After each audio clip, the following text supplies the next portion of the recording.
Okay, so we're going to take what we learned before about the rules about how if you add or subtract, you get these over here, or you can add up and down and get the bottom answers. We're going to reverse engineer that to fill in all of these blanks. So I want to know how I go from -3 to 2x minus 5x plus 2. So that's what it's going to equal. I'm going to end up adding it. So if I look here, I have 2x squared. Well, I have nothing here that's 2x squared. So I know that that has to be in my middle term. So 2x squared. This has a -5x. There's no x over here, so it's going to be -5x right here. And now I look, how do I get from -3 to +2? So to get from -3 to +2, you have to think about it on the number line. Going from -3 to 0, then 0 to +2. So -3 to 0 is 3, 0 to +2 is 2, and then altogether that's 5, so it's going to be +5. So if I have -3 and I add that to 2x squared minus 5x plus 5, you end up with 2x squared minus 5x plus 2. Okay, now you can either go ahead and solve this square right here by going up and down, or I can solve this one by going up and down. I'm going to solve this one right here first, because if I look here, this has 2x squared, which this also has a 2x squared. So I'm not going to put anything up there as x squared, because it has to equal this. So now I have what's left over is -5x plus 5.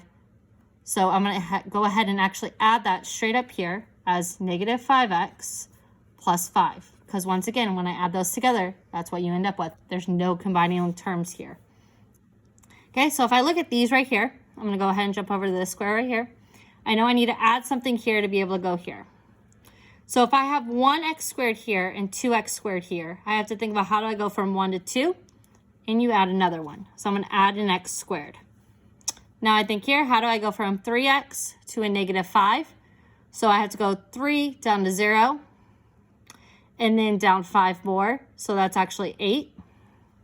And since we're adding, we're going to subtract it, so it's going to be minus 8x, and that's going to give me my 5x. And then I have a plus 2 down here and nothing up there, no constant up there, so it's going to be plus 2. So if you were to combine those, you would get -5x.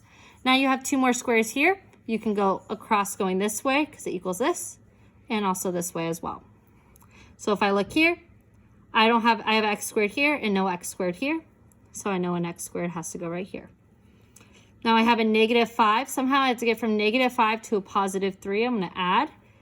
So what can I add to -5 to get me a +3? So I go over 5, go over 3 more. That gives me 8. So it's going to be plus 8x. This has a +5. That has nothing. So how do I get 5 to nothing? Is you're actually going to have a -5. So if I were to add those. So you go ahead and you figure out this box. Remember our 2x squared. You can either go and cross this way, or you can go up and down as well. So I'm going to have you figure that last one out yourself and double check your answers.